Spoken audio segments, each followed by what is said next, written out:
একটা ছোট শহরে রাহুল নামের এক যুবক থাকতো। পড়াশোনায় সে খুব ভালো ছিল, কিন্তু জীবনে এগিয়ে যাওয়ার সাহস তার ছিল না। কারণ একটাই, তার বাবার একটা পুরনো বইয়ের দোকান। দোকানটা খুব বেশি আয় দিত না, তবু সংসার কোনো রকমে চলতো। রাহুলের মনে ছিল বড় স্বপ্ন। সে নিজে কিছু করতে চাইতো, নতুন কিছু গড়তে চাইতো। কিন্তু যতবারই সে শহর ছেড়ে বড় জায়গায় যাবার কথা ভাবতো, বাবার দোকানটার কথা মনে পড়ে যেত। এই দোকানটা তো আছেই, যা আছে তাতেই চলবে, এই ভাবনাতেই সে থেমে যেত। একদিন রাহুলের এক দূর সম্পর্কের কাকা শহরে এলেন। দোকানটা দেখে তিনি বললেন, এই দোকানটা তোমার বাবার জীবনের ভরসা ছিল, কিন্তু তোমার জীবনের ভরসা হওয়া উচিত তোমার স্বপ্ন। কথাটা রাহুলের মনে গেঁথে গেল। কিছুদিন পর এক গভীর রাতে হঠাৎ আগুন ধরে যায় দোকানের গুদামে। আগুন খুব বড় কিছু না হলেও পুরনো বই, তাক আর অনেক জিনিস নষ্ট হয়ে যায়। দোকানটা আর আগের মতো চালানোর অবস্থায় থাকলো না।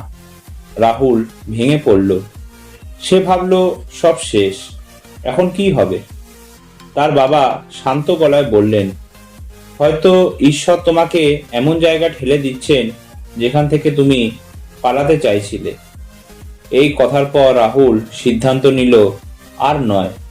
সে শহর ছাড়ল, নিজের জমানো অল্প টাকা নিয়ে বড় শহরে গেল। শুরুতে ব্যর্থতা, অপমান, না খেয়ে থাকার দিনও এলো, কিন্তু সে থামল না। বছর তিনেক পর রাহুল নিজেই একটি অনলাইন বুক প্ল্যাটফর্ম তৈরি করলো, যেখানে পুরনো ও নতুন বই ডিজিটালি পড়া যেত। তার আইডিয়াটা দ্রুত জনপ্রিয় হয়ে উঠল। একদিন সে আবার নিজের শহরে ফিরল। যেখানে একসময় বইয়ের দোকান ছিল, সেখানে এখন একটি আধুনিক লাইব্রেরি ক্যাফে। সেটার মালিক রাহুল নিজেই। সে বুঝতে পারল, যে দোকানটা একসময় তাকে নিরাপত্তা দিচ্ছিল, সেটাই তাকে বড় স্বপ্ন দেখতে দিচ্ছিল না।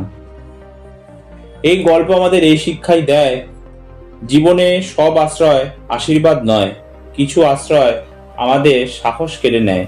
যেদিন বাধ্য হয়ে আমরা সেই আশ্রয় ছাড়ি, সেদিনই শুরু হয় আমাদের আসল যাত্রা।